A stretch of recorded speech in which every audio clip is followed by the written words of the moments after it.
Sir, we are live in Miami with the boss Don himself, Eddie Hearn. How you doing, brother? How you feeling? I'm feeling great.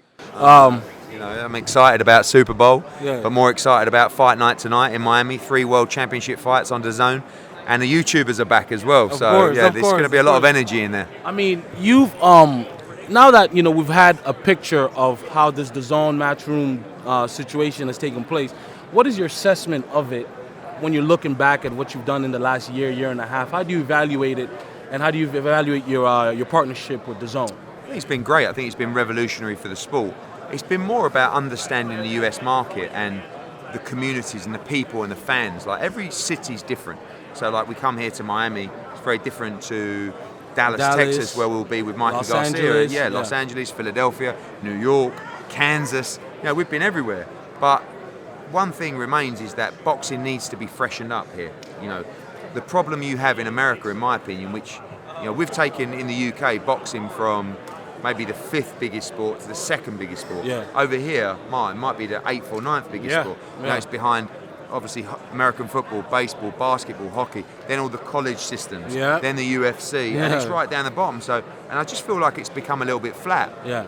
So what we're trying to do is freshen it up, make it cool, make it sexy again, and I think we've made good progress. Do you feel like DAZN has delivered on their end with everything that they've promised you? Yeah, and so they on and have. so I mean, forth? look, obviously they've given us a budget to go out there and make big fights.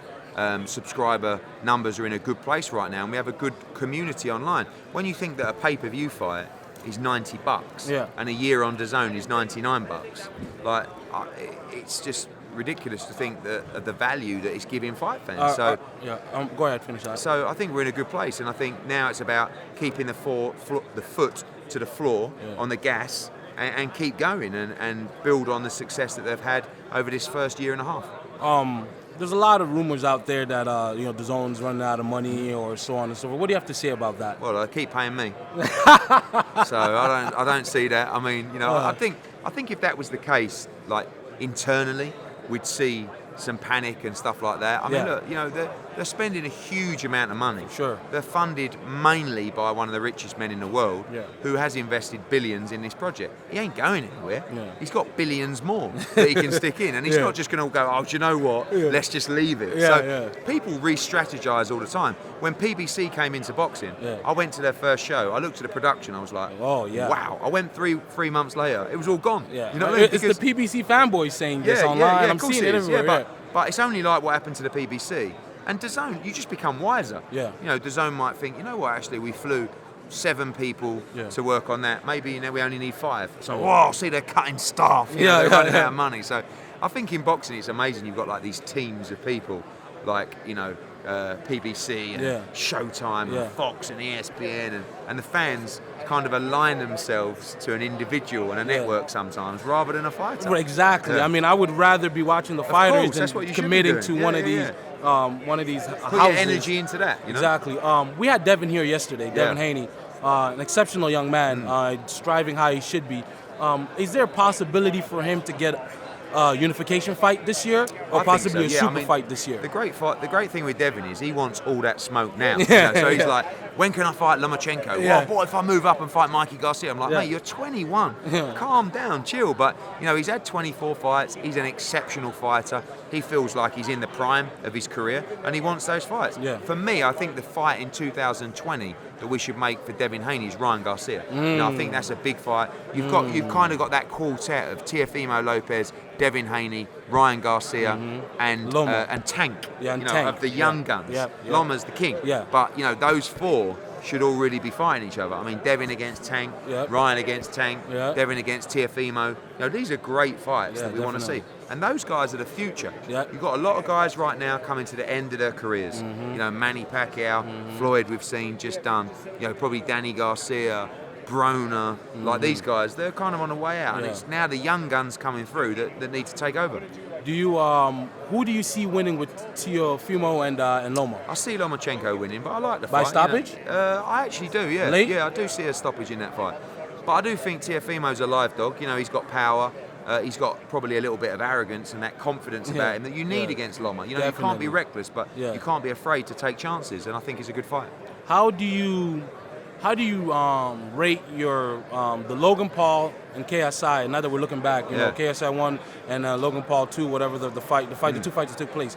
How was that experiment? Because clearly we're still doing it now. Great. Yeah, and what do you consider a success with that? What is a what major numbers? success because it did hundreds and hundreds and hundreds of thousands of subscribers to DAZN. Wow. And most of them are still there. Wow. So like one of the criticisms about that fight was, oh, you know, these people are just going to watch that fight and they're not interested in boxing. Yeah. Well, we got the stats to say no, that's not true. They stayed and they watched Joshua against Ruiz. They watched Danny Jacobs against Chavez, and obviously they're going to watch tonight because it's Jake Paul against Anderson Gibb. But it's also 3 World Championship fights as well. I think with this YouTube stuff, don't take it too seriously. Do you know what I mean? Oh, what's that? Oh, it's a disgrace. No, hardcore fans are like, no. It's like, guys, just realise that yesterday we did the weigh-in.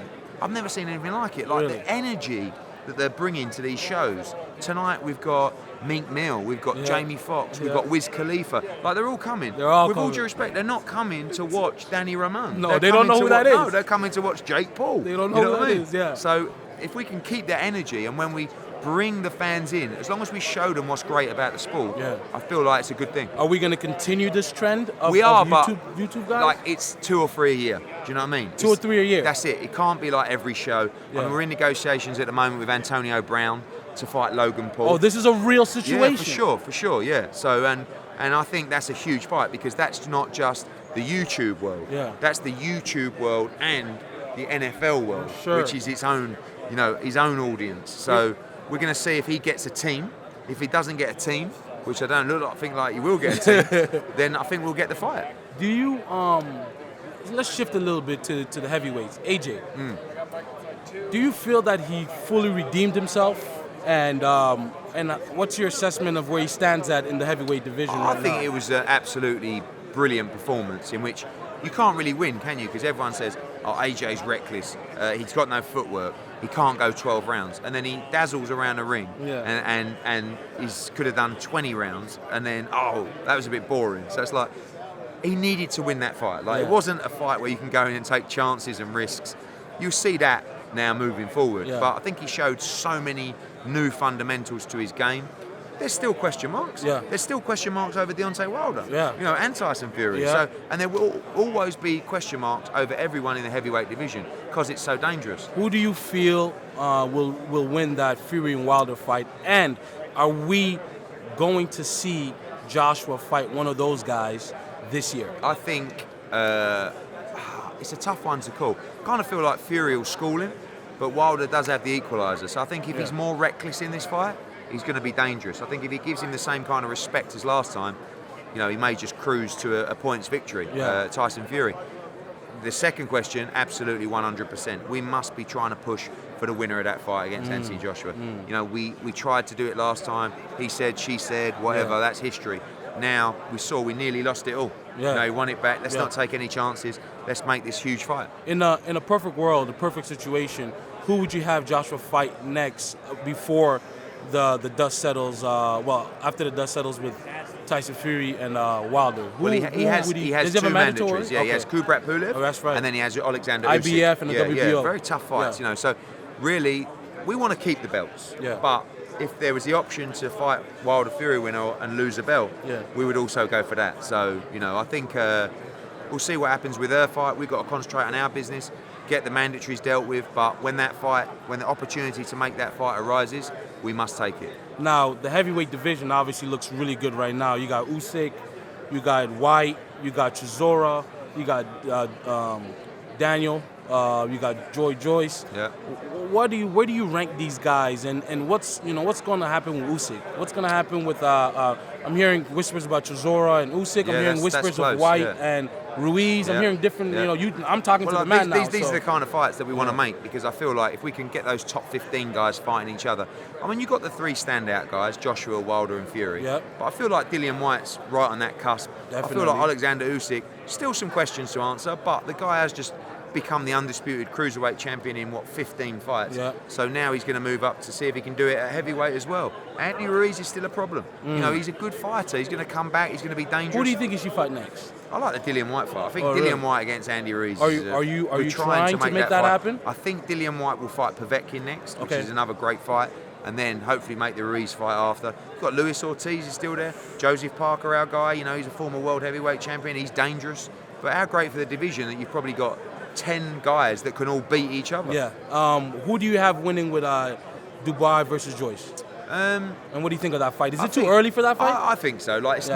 It's not a very big fight, but it's a really good fight. So to the hardcore. Well, domestically, it's a big fight. But to the hardcores, it is. But to the public, they haven't built them yet to make it a big pay-per-view event, which it could be and should be. I like Dubois in that fight early, or maybe Joyce. Oh, really? Later on. Stop. Yeah, Dubois can punch. He's a good fighter. He reminds me a bit of your boy Joshua. Yeah, a little bit. Yeah, he reminds me a little bit coming of through. Yeah. Like before he was, got more refined. I'm talking 10 fights exactly, in. Yeah. Joyce looks terrible, Yeah. but he's a bit of a problem because he has a great engine. He's sort of really unconventional. Yeah, very orthodox. He has a good chin, weird, and I think it's a good fight. Now we got obviously Booby fighting. Booby's fighting tonight. Was an offer sent out to the Charlos? Absolutely. This is a real thing. Yeah, we the claimed offer from the was sent PBC out. there was no offer. There's been about 3 offers to Charlo over time. For Booby? Yes. No, there's only one offer for Boo Boo. Okay. And that was made on the 10th of December last year. Actually, straight after Charlo's last fight. Yeah. We want Demetrius to be in a defining fight. A lot of people say that Demetrius Andrade is the best middleweight in the world. Yeah. But until he fights Canelo, Golovkin, Charlo, we can't prove that. Yeah. So we're trying desperately to make that happen. He's got to win tonight, but I believe he's an outstanding fighter. Is PBC the toughest group for you to make fights with? Probably, but at the end of the day, PBC's job is to keep their fighters on Fox. Yeah. Right?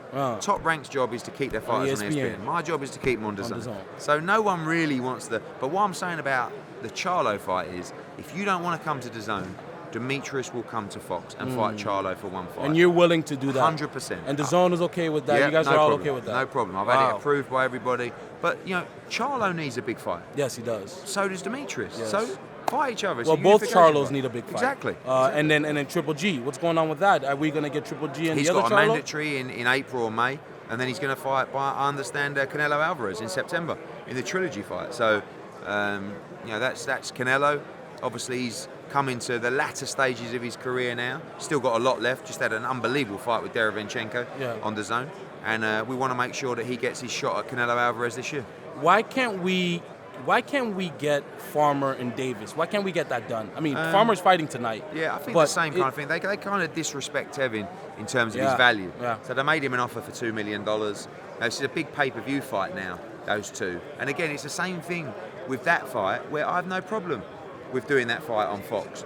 Leonard Ellaby is saying that Gervonta Davis is now a pay-per-view fighter and he will never not fight on pay-per-view again. So he's going to need opponents. Yeah.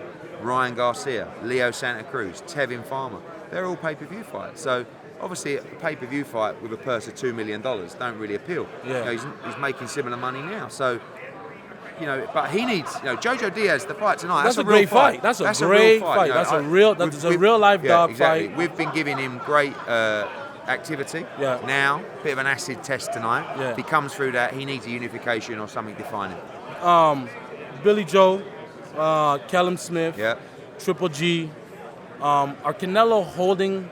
I feel like he's holding those guys hostage a bit by not. You just have to wait. Yeah. I believe that Canelo Alvarez is looking at Callum Smith and Billy Joe Saunders as potential guys for Cinco de Mayo. Yeah. But unfortunately, there's nothing we can do. Yeah. Those guys will message me and say, where are we at? It's like, you just have to wait. Canelo's the boss. He's going to pick the guy he wants to fight next. And we just have to hope that you're the golden ticket. Yeah, would you, who out of those 3 guys would you put in front of him first? Well, I think that the Golovkin fight will come in September. So then it's between Callum Smith and Billy Joe. Both great fights. Billy Joe's been there a long time, waiting for a career-defining fight. Callum Smith won the World Boxing Super Series. He's the Ring Magazine champ at 168. I think Canelo would like to add that to his roster as well. So they're all good fights. But, again, it's 4 months away now. And any moment, the call's going to come. And we have to hope it's one of our guys. Do you, let's take it back a bit to our time in Dallas when the Dillian Whyte news broke out. And they were just destroying you, man. And, and you said, let's give it some time. Let the results come back. Let the due process go through, and it went through.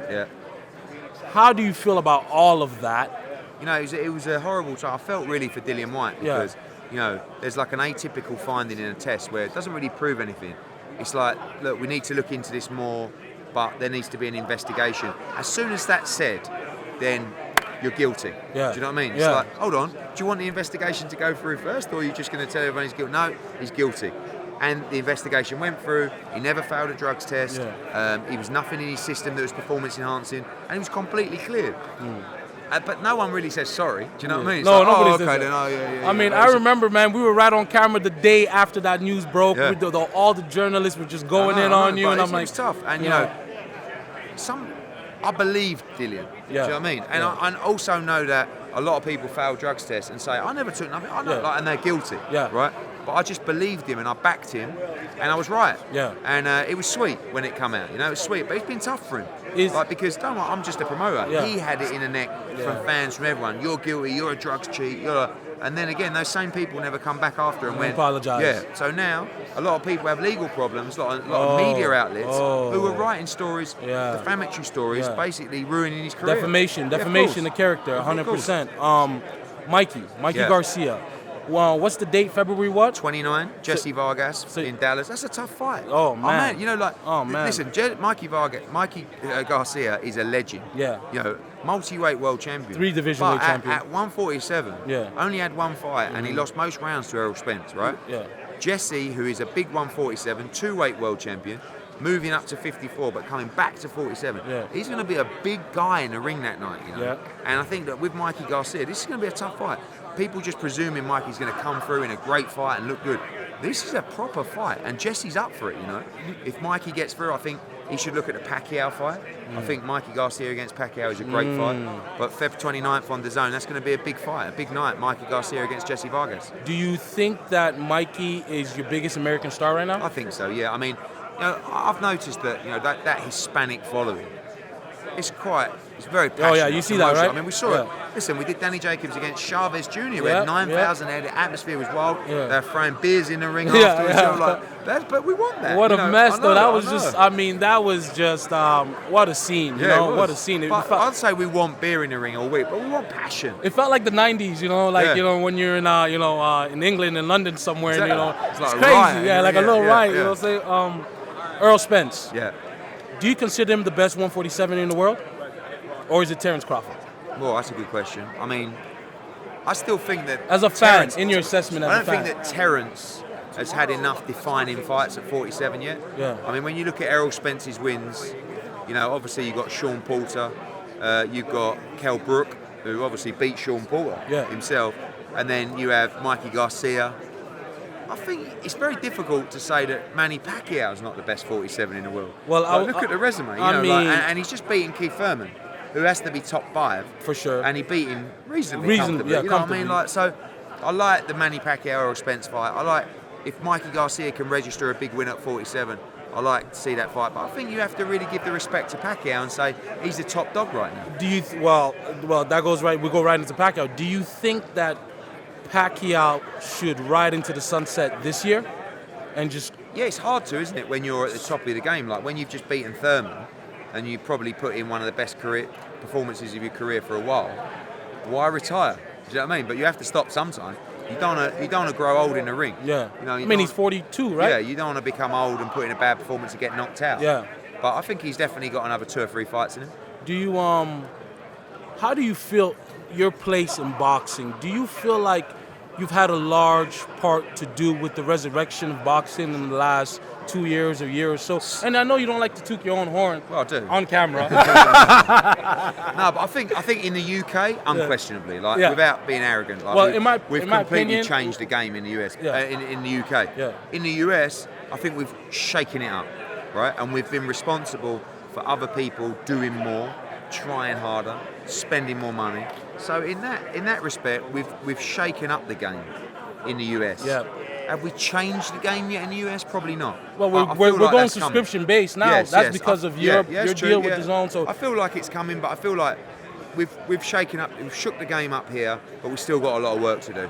And we're not taking our foot off the pedal. Going to be working hard in 2020 to keep delivering for fans. Who are some other promoters you feel that are very good and do good business and are just I think that putting good the cards. issue is the older promoters, they can't really resonate with the younger generation of fans. Isn't it crazy that some of these guys promoted while your dad was promoting and they're still around? My dad, it's the same applies to my dad. Yeah. My dad, he can't resonate with the younger fight fans. Yeah. Bob Arum's 87. Yeah. He's an amazing promoter. He's a legend, but he can't talk to these younger generation of fight fans and make the sport sexy. Yeah. Al Heyman don't say anything. Yeah, he's a genius, ghost. but he don't exist. Yeah. So I'm really the only guy. Oscar De La Hoya, he's a former fight legend. Yeah. He doesn't really seem to want to work himself to the bone on a promotional side. So I'm really left the only one out there who's hustling every day. Yeah. So and I'm up for it, and I've got a lot of energy, and we'll see where it takes us. Do you think it's time for Ryan Garcia to step up and take I think he should fight Devin Haney. Like we're talking like now. Like 2000. I think Ryan Garcia and Devin Haney is a super fight later on this year. I mean, you got those four guys: Teofimo Lopez, Ryan Garcia, Devin Haney. Like I said before, they're the guys that need to get in the ring, and they're the new generation of stars coming through when the older guys slip away. Now, obviously, you've been a trailblazer, letting the YouTubers fight and putting them on a high pedestal in the game. What do you think of the MMA guys? Are you paying attention to that? Because I kind of see those worlds coming together and becoming a normal thing. We have a few MMA guys that have come onto us looking at fighting in the boxing ring, and maybe even vice versa. I do think you'll see Matchroom move to MMA at some point. I have a huge amount of respect for the UFC as a brand and what they've done. I think it's an incredible business. I think that following, anyone that has a big following and has a new fan base that we can merge with the sport of boxing, I'm all ears for. Two more. It's 2020. We got the Olympics coming up. Are you going to be there? Are you going to pay attention to that? Are you going to step in? Pay attention. I mean, we know all the guys who are there. We follow the amateur code. We got the best guys out of the GB team last time. We'll probably get the best guys out of the GB team this time. You have a lot of hot Eastern European fighters coming through. Doesn't always tell you who's going to make it as a pro, but obviously someone that gets the great profile in the amateurs at the Olympics has value moving forward as a professional. To wrap it up, two-part question. Are we going back abroad again, Saudi Arabia? Is that something that's going to be a regular thing? For sure. Because I heard you talk, you said there was 150 million on the table, possibly, for the winner of Wilder Fury that's going to come fight Joshua, and that could take place abroad instead of them getting 50 million, 40 million. Is this something that we're going to consistently see in the game? Right now, Saudi are hot for mega fights. We just held the Joshua Ruiz fight there. I had a lot of criticism. People go, you can't do Fury against Joshua in Saudi Arabia. It has to be in the UK. Just tell the guys it's not about the money. Take if they have to take a quarter of the money, do it. Like, come on. Like, you think sport works like that, business works like that. And they have teams that are there to negotiate for them. So, of course, it's not solely about the money, but if amount of money that comes in is too big to turn down, then Saudi will definitely be in play for the winner of Wilder Fury against Joshua. Your legacy. What do you want to accomplish in the sport, and where do you feel you stand at now? I think just really a lot of the legacy is more about the family. My dad created a business from scratch. He's a Hall of Fame promoter. I've kind of taken it to the next level. I feel like it's my responsibility to do that. In terms of boxing, the legacy that I want is the guy that, what we talked about earlier, that changed the game. And created memories and defining moments that will go down in history. I'd rather be an athlete than a promoter. Oh, really? You're pretty tall. Yeah, but anyone who works as a promoter or an agent is generally like a failed athlete. Do you know what I mean? If we were good enough to do that, we'd be doing it. So this is the next best thing.